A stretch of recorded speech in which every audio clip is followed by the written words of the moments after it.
Канада парламенти Кытайдын Шинжаңдагы уйгурларды, казактарды жана башка мусулмандарды куугунтуктоосун геноцид деп тааныды.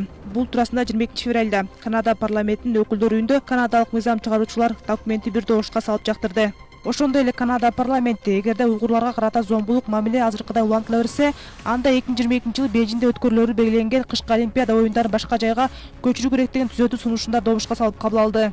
Бирок Кытай бийлиги Шинжаңдагы мусулман топторун куугунтуктап, геноцид жасады деген айыптоолор четке кагууда. Шинжаңда уйгур жана башка мусулмандар өздөрүнүн иштөө жана дин тутуу укугунан толук пайдаланып жатышат. Шинжаңда 24 000 мечит бар. Ал эми мындай жөнөкөй фактылар бул аймакта геноцид, мажбурлап иштетүү жана диний куугунтук жок экендигин көрсөтөт.